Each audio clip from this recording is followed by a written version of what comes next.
শালা শ্বশুরের গুদামে এত সুন্দর প্রোডাক্ট থাকতে থাকতে আমি একটা যাচ্ছে তাই জিনিস নিয়ে চলে এসেছি। বোন, এটা তো জামাই বাবু। ও সোনা, আমি যেন কিছু দেখতে পাচ্ছি না। তুমি কিছু দেখতে পাচ্ছ না? তোমার দৃষ্টিশক্তি চলে গেছে। আমাকে দেখতে পাচ্ছ? হ্যাঁ, এই তো তোমাকে ধরেছি। তুমি কিছু দেখতেই পাচ্ছ না। এবং তুই কিছু মনে করিস না, আসলে তো জামাই বাবু চোখে দেখতে পাচ্ছে না। ওগো, তুমি যখন এই পৃথিবীর আলো দেখতে পাচ্ছ না, আজ থেকে আমিও এই পৃথিবীর আলো দেখবো না। সারা জীবন চোখ বেঁধে রেখে তোমার কষ্ট অনুভব করবো। জামাই বাবু, দিদি মনে হয় আমি অপয়া। আজ থেকে তোর সব কাজ আমিই করে দেবো। আরে সারি, তোমার দিদির কাজ সব ঘরের ভেতরে। কই গো, কই গেলে স্বামী? এমন মন রে, এমন। এইভাবে কেটে গেল 6 মাস। আর 6 মাস হয়ে গেল তোমাকে আমি হাতের নাগালেই পাচ্ছি না। এই বোন, একটু দেখ তুই অন্য জামাইবাবুটা কোন দিকে গেল। এই বোন, তুই পেট এত ফোলা কেন রে? আমি কি জানি, জামাইবাবু তো বেলুনে হাওয়া দিয়েছে। আমার চোখ বেঁধে দিয়ে আমার আইব্রো বোনটা এই করেছো। আমি তো চোখে দেখি না, কোনটা তোমার বোন আমি কি করে বুঝবো সোনা? একটা সুন্দরী মহিলা এসেছে।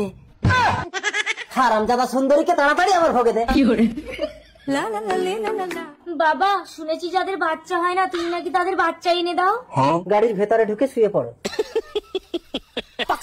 মানে শুয়ে পড়ে মাদুলি নিতে হবে? এই পাঠা বাবা কাউকে মাদুলি দেয় না, খালি ঝাড়ফুঁক মারে। না না, আমি ঝাড়ফুঁক নেবো না, ছাড়ো আমাকে। আমি কোনো দক্ষিণা নেবো না, উল্টো দান করবো। আরে কামড়াচ্ছে। নোংরা ভন্ড, কোনোদিন যদি তোকে কোথাও দেখি তোর মাদুলি কেটে তোর গলায় ঝুলিয়ে দেবো। মনে হয় পাঠা বাবার বয়স হয়ে গেছে বলে কেউ আর ঝাড়ফুঁক নিতে চাইছে না। না, এবার ঘরের দিকে যাই। কিন্তু 40 বছর পর বাড়ি ফিরলে বাড়ির বউ বাচ্চা আমাকে চিনতে পারবে তো? আরে বাতাসে কি হলো? হ্যালো, আমি তোর বাবা বলছি রে। অনেক কষ্টে তোর নাম্বারটা জোগাড় করেছি। তোর মা কেমন আছে রে? বাবা, মা তো মারা গেছে, আর আমি এখন বড় হয়ে বিয়ে করেছি। আমার বয়স এখন 20 বছর।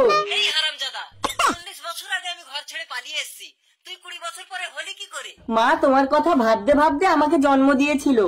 আচ্ছা ঠিক আছে, শোন খোকা, আমি বাড়ি আসছি রে। বাবা আসছে? বাতাসি তাড়াতাড়ি বেরিয়ে এসো, বাবা আসছে। আরে তুমি তো আমার বাবাকে কোনোদিন দেখোনি, আমার বাবা আসছে। খোকা, তাড়াতাড়ি ঘুমটা দাও, ঘুমটা দাও। বাবা, আমার বাবা এসে গেছে। আরে বাতাসি, বাবাকে প্রণাম করো। থাক মা, তুমি আমার বুকে এসো। দেখি নতুন বৌমার মুখটা একটু দেখি। পাঠা বাবা, আমি সংসার করবো না।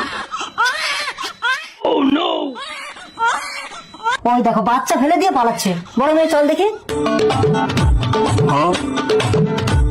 ওই তো যাচ্ছে। রিম্পা, ছুটে গিয়ে তোর মাকে ধর। মিতালি, আরে দুধের বাচ্চা ফেলে দিয়ে কোথায় যাচ্ছ? আমি কোনো বাচ্চা নেবো না, আমি সংসার করবো না। কেন, কি হয়েছে? মদন আমাকে ভীষণ ভালোবাসে, আমি ওকেই বিয়ে করে সংসার করবো।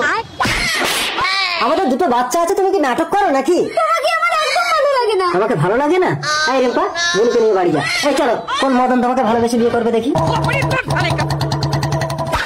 আরে মদন, একটু দাঁড়াও। মদন, চলো আমরা বিয়ে করে নেব। অসম্ভব। কেন সম্ভব না? আমি তো আমার স্বামীকে সব কথা বলেছি। তোমার মতো একটা চরিত্রহীন মহিলার সাথে শুধু সময় কাটানো যায়, জীবন কাটানো যায় না। তুই কাকে চরিত্রহীন বলিস? এইটা তো নিজের বউকে সামলাতে পারে না, উনি এসছেন আমাকে সামলাতে। মদন, এতদিন আমাকে ব্যবহার করে আমার সাথে বেইমানি করলে। বৌদি, দুটো বাচ্চা ছেড়ে স্বামীকে ছেড়ে যে পালিয়ে আসতে পারে, সে আমাকে ছেড়ে যাবে না তার কি গ্যারান্টি আছে? স্বামী, আমাকে তুমি ক্ষমা করো। সরে যাও মিতালি, তোমাকে যদি আমি ক্ষমা করি তাহলে এই সমাজ আমাকে কোনোদিন ক্ষমা করবে না।